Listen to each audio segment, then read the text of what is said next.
Oh, what's going on, everyone? We're back, finally.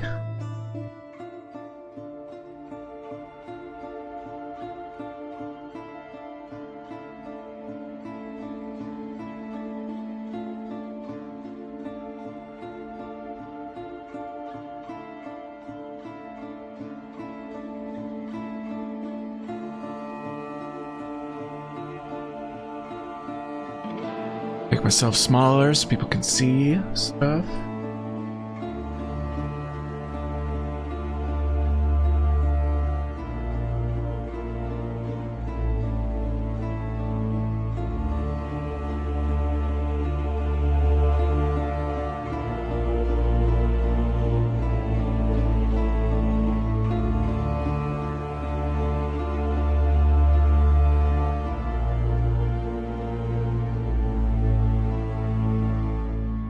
Make sure my mic's not peaking. Looks good.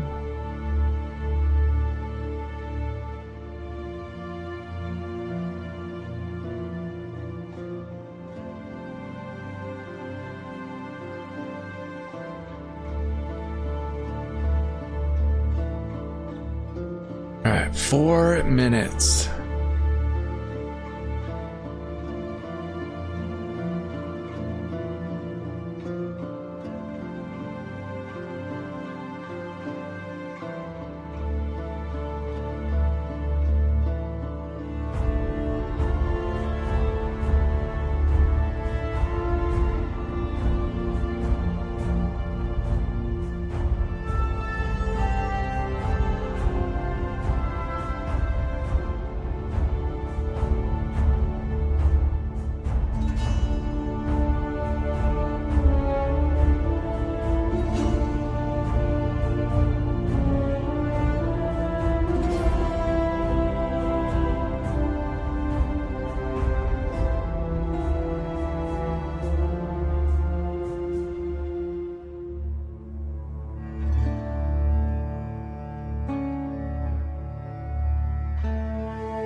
Hey, what up, AJ?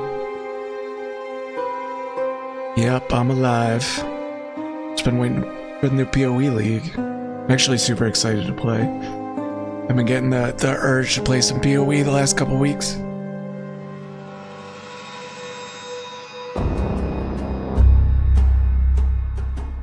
You think it's gonna be Breach 2.0? Have they released anything about the league? Other than the name? I mean, I've seen the teasers, the quality of life stuff. I think a lot of shit's gonna get nerfed.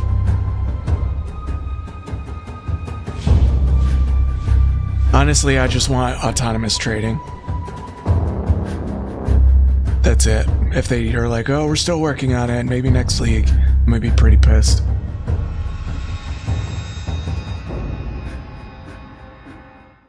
Here we go. Hi, I'm Jonathan Rogers from Is the Grinding audio Games, good? and welcome to GGG Live. Today we're going to show you an exclusive reveal of Path of Exile Keepers of the Flame, which is coming out 1 week from now on October the 31st. Twitch drops are enabled on today's live stream, so you'll be able to claim your Hiveborn Crawler pet by following the instructions below. Without further ado, let's roll the trailer for Path of Exile Keepers of the Flame. We, the Keepers of the Flame, serve the will of the Dreamer. His instructions whispered from beyond the wall of sleep. But now, the Hiveborn are here, on Rayclast, and they seek to poison our Oh my god, world. it is a Breach thing. You're right.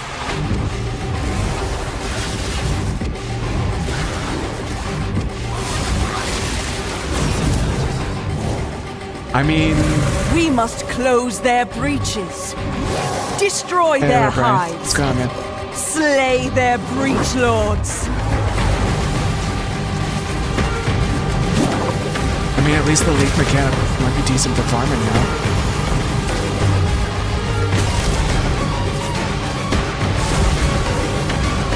Still in PoE 2, nice, man.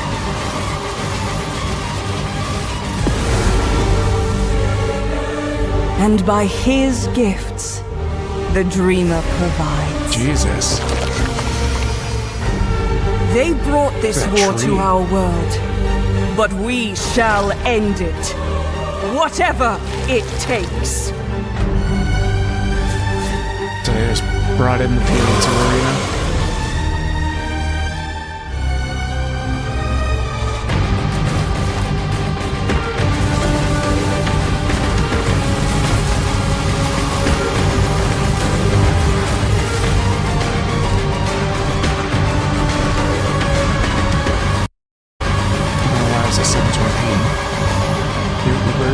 Yes! Autonomous, thank God.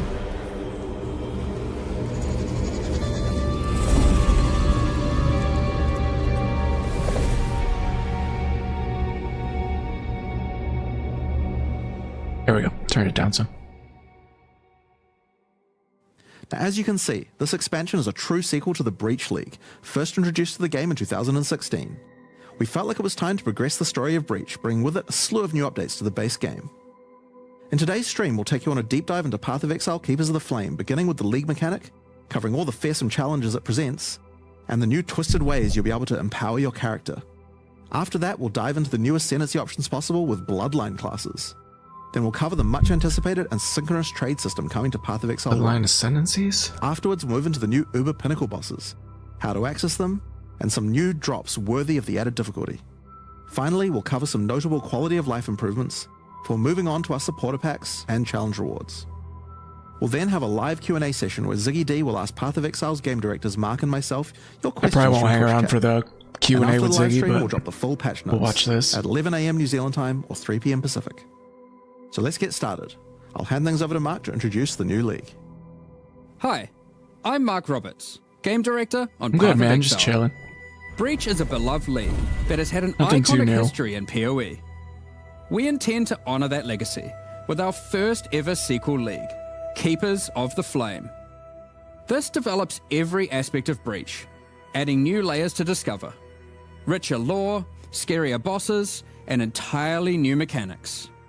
That said, this is still Breach, so you will still be opening breaches and slaying hordes of otherworldly monsters.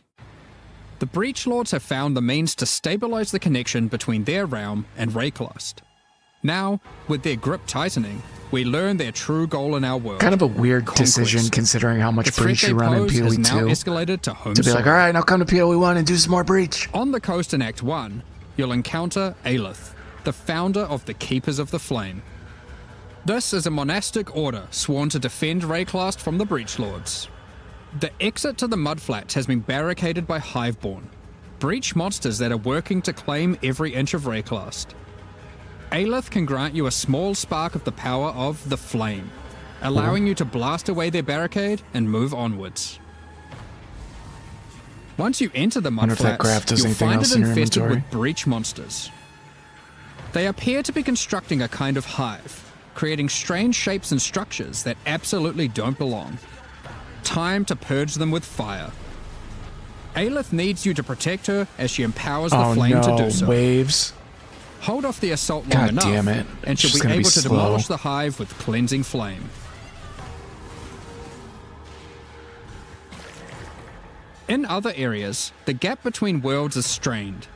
Here, you'll find a more familiar encounter with a new twist. A massive breach hand sunders the space between dimensions, and touching it will open an unstable breach, causing monsters to flood in. If you can slaughter them quickly enough, you can stabilize the breach. This brazen action can draw the attention of Vroon, Marshal of Zesht, who will do everything it can to stop you. Defeating this boss will permanently seal the breach, severing another connection between the Breach Lord's world and Rayclast.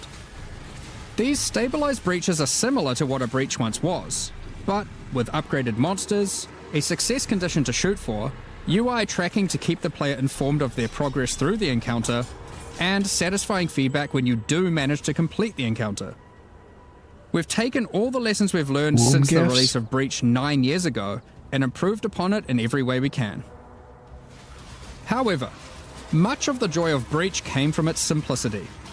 While we want to modernize the mechanic, we don't want to undermine the core experience. You're still mostly just slaughtering hordes of enemies in a circle. Finally, in endgame areas you might run into breach constructions that have been left unopposed for too long, and have grown into their full twisted glory. Breach hives. Towering flesh-crafted cities in the sky. These are the visions of the Breach Lords made real in Rayclast, teeming with breach monsters. You must raid and destroy these cities with the help of Aelith and her flame. In some of these hives, you may even encounter Yeah. some of the Breach Lords themselves, who will Very not be PoE happy you're 2-ish. intruding on their planned conquest. Now, let's talk loot. Of course, being in exile is hard work, and you're unlikely to help entirely out of the goodness of your heart. Fortunately, Aelith has power and rewards aplenty, born of the Breach Realm itself, to offer you for your assistance. Help her, and she'll bring you to the Monastery of the Keepers, the hallowed halls of her order. Here, you'll find the Genesis Tree, the growing heart of the Keeper's power. On interacting with it, you'll find that this tree has a tree. That's right, it couldn't be Path of Exile unless the tree also had a tree. More importantly, the Genesis Tree is an engine of unholy creation, and a profitable one. As you complete breach encounters and work more with Aelith, you'll be able to grow the Genesis Tree larger and larger, sprouting additional limbs. Each of these limbs, you'll notice, has their own inventories. These can be used for an unusual method of crafting new items. With this system, you'll be able to grow currency, uniques, equipment, and a new kind of otherworldly item, grafts. Grafts are breach hands grown directly from the Genesis Tree, born of the same flesh and sinew as the invading monsters. These It's fuse ugly. directly Could I to turn your it body off? in a completely safe process. Don't worry about it. With grafts, you can harness the power of the breach. Some provide passive benefits like this, or this, but they can also grant a wide selection of powerful skills. These graft skills can provide a flexible way to fill gaps in your build, offering everything from damage to potent defensive buffs and crowd control. For example, the Battering All graft will call massive arms to erupt from the earth. Jesus stunning Christ, that's a all lot of those physical they hit. damage. For some additional pack 8% clearing base power, crit you can chance. consider the Squalling Tool graft. When commanded, this graft will cast Dance in the White, creating a deadly ice tornado which aggressively seeks enemies and fires off bursts of ricocheting projectiles when you critically strike with skills. For some further utility and a useful buff, try out the Storming Ash graft. This can be commanded to call down a ring of bolts from the sky that will leave behind the new Radiant Ground. Causes hit damage to be lucky. Radiant Ground grants in a Radiant potent Ground. damage buff to allies standing within it and makes their hit damage lucky. That's actually pretty good. If you're simply after raw damage, look no further than the Erupting Zoth graft, which causes massive eruptions of fire where you command, which then re-erupt when you Warcry. There are a total of 16 different graft types you can grow, each with their own skill. You can even unlock a second graft Man, slot and that's as you added progress damage. through Aelith's questline. So feel free to mix and match Flesh Zone horrors to your Yeah. heart's content. Now, grafts aren't just here to make you stronger, they are also your means of feeding the Genesis tree, which needs constant supplies of graft blood to grow anything useful. You can do this by defeating breach monsters, which will leave behind blood that your graft will automatically collect. When you feed this blood to the tree, your allocated passives will be put to work. This section of the Genesis tree can be used to grow new grafts for you, which the Genesis tree will then birth in a gruesome display. Basic passives on the tree might increase item rarity of birthed grafts, or the chance to birth additional grafts. 2,500%. These passives can target specific types of grafts, and this passive causes grafts to be birthed with a random amount of quality. Quality improves the amount of blood that can be stored by your grafts. This section of the Genesis tree births currency items. Basic passives can result in more or better currency. Allocate this passive to sometimes cause a shower of currency to burst forth from the flesh of the tree. Yeah, it's a bit gross, but working with the organic matter of a bunch of dead otherworldly creatures was never going to be a clean affair. I would have thought they would have put a more Grafts themselves are impressive born drop of a than that. different world, so are unmodifiable by most currencies. However, with this passive, the Genesis tree can occasionally grow fleshy mockeries of currency orbs. These function like augmentation orbs, regal orbs, or exalted orbs, but they work on your grafts instead of normal gear. Yep, it's graft crafting. Allocating this passive That's can result sick. in foul-born currencies. This foul-born exalted orb, for instance, behaves as a normal exalted orb, except it guarantees a higher tier modifier. By locking out a large portion of the lower rolls, a normal exalted orb would be able to hit. The largest section of the Genesis tree is used to grow rare equipment items. So it's like For these, perfect exalted you have a lot orbs. of agency to influence the type and modifiers on your grown item. For example, you can specifically target boots with a dexterity requirement, with an increased chance for speed modifiers, and That's reduced kind of chance for cold sick. modifiers. I like that. Or maybe you'd prefer to look for a two-handed axe with increased chance for physical modifiers. So instead of using This the section of the horticrafting tree is bench, for you can just get growing them in unique drops. items. Similar to the equipment section, there are passives that let you target growing specific types of uniques or rarer uniques. So a belt The that process of growth is gives not always a strength. perfect one, however, and can result in some defects. This passive can result in birthed uniques becoming foul-born, which mutates one of the existing modifiers on the item into a new one, resulting in some interesting new ways to use that unique. For example, this foul-born quill rain no longer has increased projectile speed, but instead has increased area of effect. Another foul-born So it quill rain sucks. could replace the mana gained on hit with the much more powerful modifier where insufficient mana doesn't prevent your bow attacks. Ah. Here are some other examples. This passive Jesus. even gives a rare chance for Foulborn uniques to have multiple different modifiers mutated. I'm sure you'll come up with some extremely powerful Imagine uses for dropping a these. Mage Blood and it replaces the flask leave mod it on up to you the to discover belt. what this You know it's going to mysterious happen at part least of the once. Genesis tree can grow. And to someone. So, ultimately, you'll be slaying masses of breach monsters, harvesting blood with the aid of your grafts, feeding that to the Genesis tree, growing some items and better grafts, and back again to the slaughter.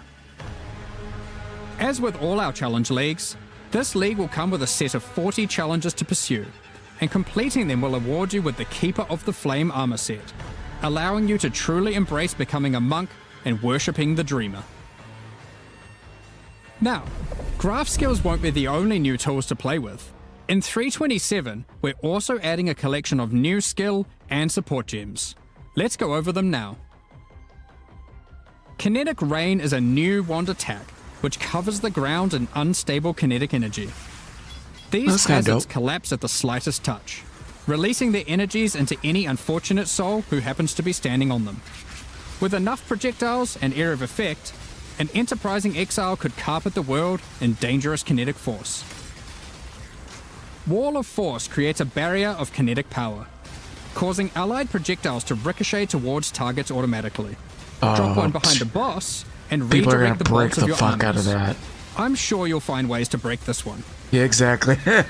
Conflagration is a new bow attack, which rains down fiery bolts from above that stick into the ground and pulse as you approach. Once you get close enough, these bolts detonate, causing ravaging ignites. These bolts chain react, allowing you to create fields of incendiary destruction. Thunderstorm is a bow attack, which creates a whirling storm of wind and lightning where it lands. While you're within the storm, it will rapidly grow, until it becomes violently thunderous with lightning-infused clouds. At this point, leaving the storm will cause it to detonate, dealing damage to everything within and releasing a flurry of tornadoes in all directions. Attacking with Kinetic Fusillade will create hovering orbs of energy.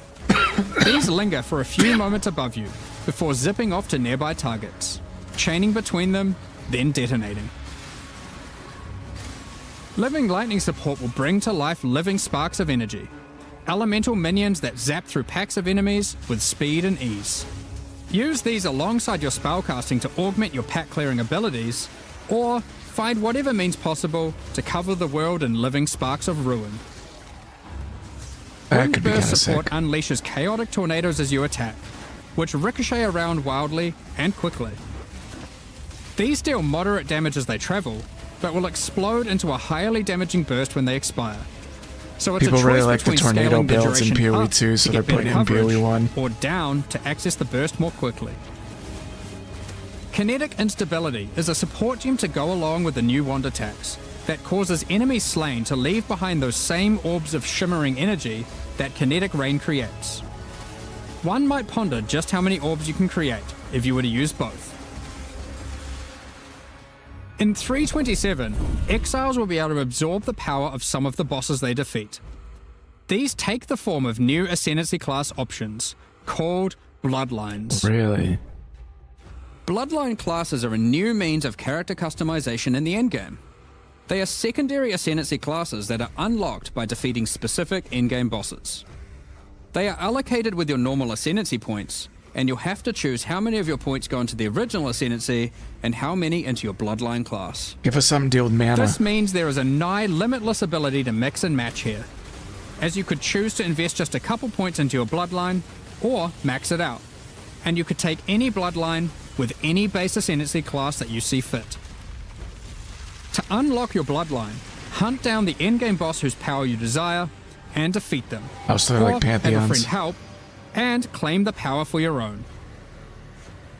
There are 10 Bloodline classes to discover. Oh, shit. Bosses who offer this power are typically associated with past leagues, giving additional reasons to engage with that league content. Let's run over a few examples.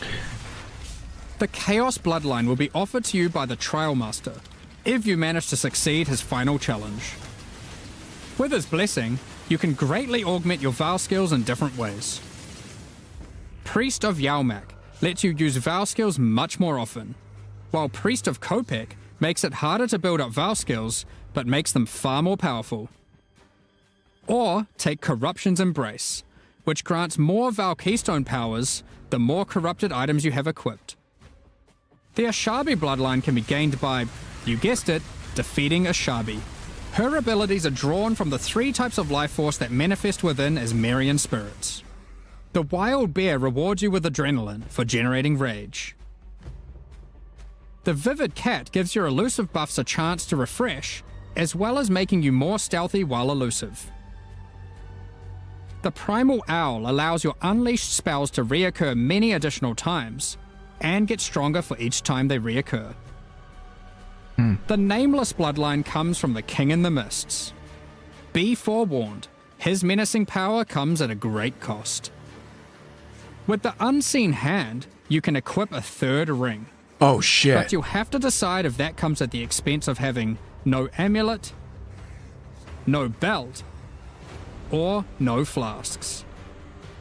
Unlight Silhouette adds a hefty life cost to all your spells. That's gonna be interesting. But they deal additional chaos damage based on the amount of life spent. Of course, there is more to come. What powers might you glean from delving deep underneath Rayclass to fight all the Crystal King? What secrets can you learn from Lycia, Herald of the Scourge, waiting at the end of the Forbidden Sanctum? As you can imagine, there are countless possible combinations with the system. You could be a does the slayer ring slot that work with embraces kilometers? corruption and vile power, or perhaps you'll play an occultist that doubles down on their dark power by integrating the Nameless bloodline. We are excited to see what crazy and interesting builds players come up with. In the most recent Path of Exile 2 expansion, the Third Edict, we introduced a much anticipated feature, fully asynchronous trade. It was a fantastic success. So now, we're excited to announce that we'll also be adding this feature into Path of Exile 1. When you reach Act 6, Hell you'll be yeah. able to find Faustus in Lion Eye's Watch. Previously, he just operated the currency exchange. Now, he will also act as a steward for your merchants tabs. These are where you can place items for sale, for direct and instant purchase by other players even when you're not online. To list an item, simply place it in the tab and select a currency and an amount. I'll let you know. Once listed, other players will be able to find the item by searching for it via the trade website or the new in-game market search. To purchase something for yourself, it's as easy as hitting this button, which will teleport you to the seller's hideout, where you can view their merchants tabs, buy the item, and also view the rest of their wares in case something else catches your eye. Every purchase costs a small fee of gold, as Faustus takes his cut. To account for this further drain on gold, acquisition and cost balance elsewhere in the game has been adjusted. Anything you've managed to sell successfully will have your profits collected here, in a separate tab to claim at your leisure. To be clear, previous means of trading, such as via pre-existing premium stash tabs and the website, will still function just as before. Merchants tabs, and the asynchronous trading that comes with them, are an entirely additive feature on top of the already existing methods to trade. You might find yourself needing the trade system to buy some upgrades, because this update also introduces 3 new Uber Pinnacle boss fights. Don't just These be encounters are PoE2 shit. manifested from the memories of Zana, and in her long torment, they have festered into something truly deadly. Oh, so they're just Uber ones of the memories. These fights offer an Memory imposing bosses. challenge, alongside powerful rewards. In order to gain access, similar to existing Uber Pinnacle fights, you'll need to discover fragments dropped by Tier 17 map bosses.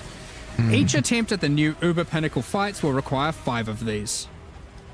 Let's dig into some of the challenges you'll need to face in these new Uber versions.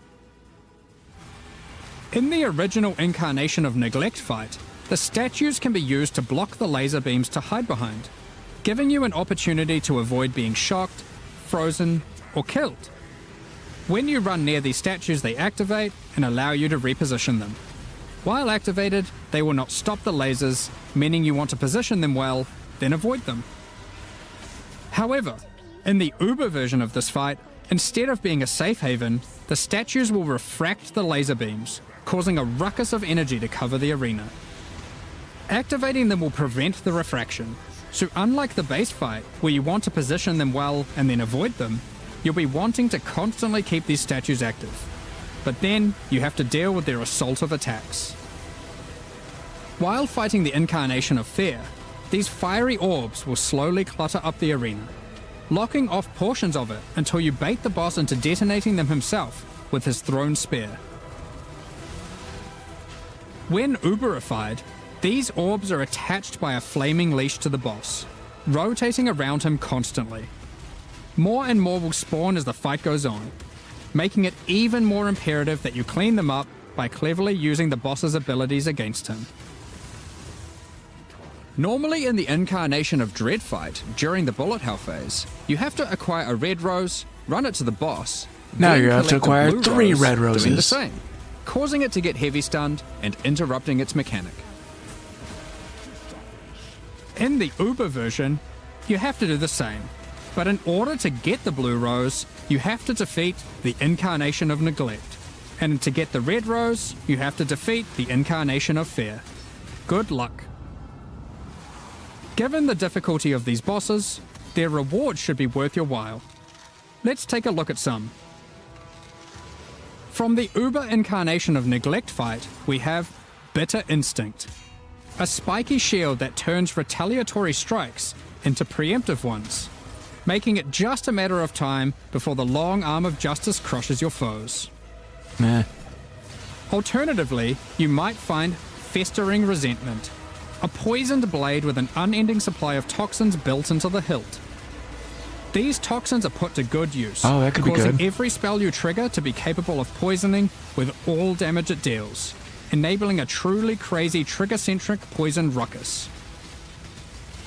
And from the Uber Incarnation of Dread, the Hallowed Monarch, a counterpart to the Dark Monarch, which focuses more heavily on investing into one or a few minions, It's rather got than growing Soul your hordes Eater to massive for your proportions. the linked minion. Storm Rayclast, with your chosen few at your side, stealing power from your enemies as you go. We've got a number of quality of life changes to bring to 327 as well.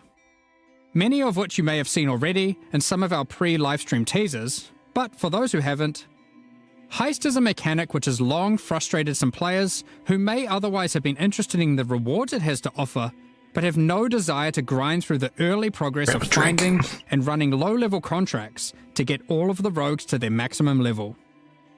Well, starting in 327, Heist rogues will automatically begin at maximum level, so you can start your dubious criminal career without all the busy work.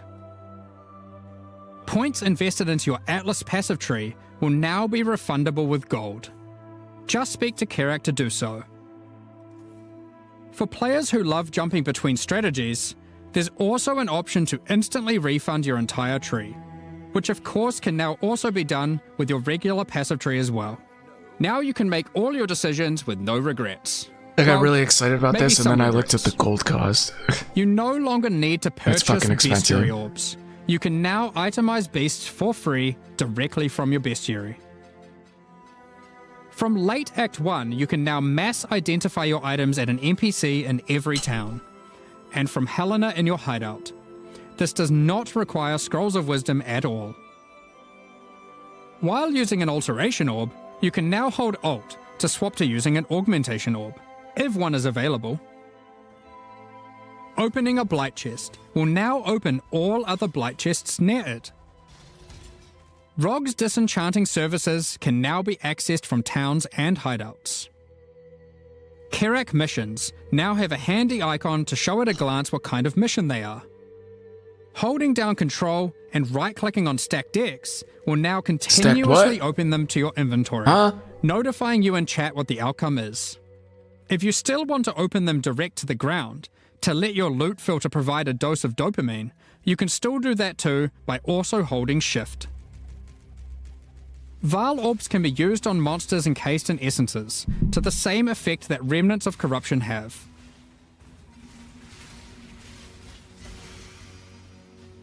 When multiple skill gems are ready to level at the same time, you'll now be able to click this button to level them all up at once. Next up, we're going to be talking about our new League supporter packs. Today, we're launching 2 new series of supporter packs, the Champion of Theopolis and the Verdant Magus packs. Each tier contains the pack's full face value in points, alongside several exclusive microtransactions. As always, the microtransactions in these packs are purely cosmetic and do not affect your character's power or progression in any way. The Champion of Theopolis series of supporter packs contains 6 exclusive microtransactions. Manifest a champion's ferocity, as the Lion's Might unique finisher effect rips your enemies to shreds. Open the Champion of Theopolis portal to end your crusade through maps in the style expected of a true victor of the arena. Defeat your enemies like a true gladiator, wearing the Grand Champion of Theopolis armor set, the armor awarded only to the most elite warriors of the Grand Arena. Take charge of the situation and storm into combat with the Flaming Minotaur's Quicksilver Flask effect. The Champion's Podium map device rises up to honor the glory you've achieved as you activate it. Ascend the stairs and stand atop the platform as you enter your maps. Each flame surrounding the platform represents the remaining use on your portal. Each pack adds 1 item? The burden-back billy goat carries all the supplies necessary for a campsite as he travels behind you in battle. When placed in a hideout, instead of roaming around like your other pets, their supplies are deployed, creating a small camp where you can access your stash and providing a place to take a load off while you rest next to the campfire.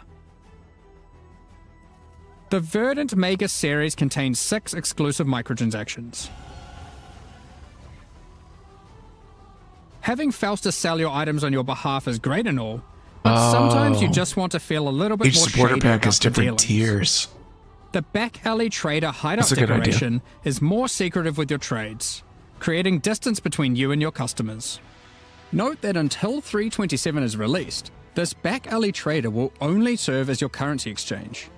Once it's out, it will be updated to have the new Managed Shop option to also facilitate your trades. The Verdant Wayfinder pet is a loyal companion to any Master I think Magus. that's kind of dope. As you approach waypoints, it envelops them with its vines, guiding you throughout Rayclast. Control Earth and nature itself, as the Great Verdant Magus armor set envelops you in the ancient power now lost to time. There's also a matching back attachment included. Remnants of the forest ripple out from within you with the Verdant Magus level up effect equipped, restoring life to the corrupted land. Call on an ancient golem to use their power to create a safe passage for you to retreat through with the Arcane Golem portal. As a Supreme Verdant Magus, you can travel to your Arcane Isle hideout. A cluster of islands held together by ancient magic passed down between elite mages. Stand atop your tower and relish the great heights you've reached above those who have not harnessed the arcane.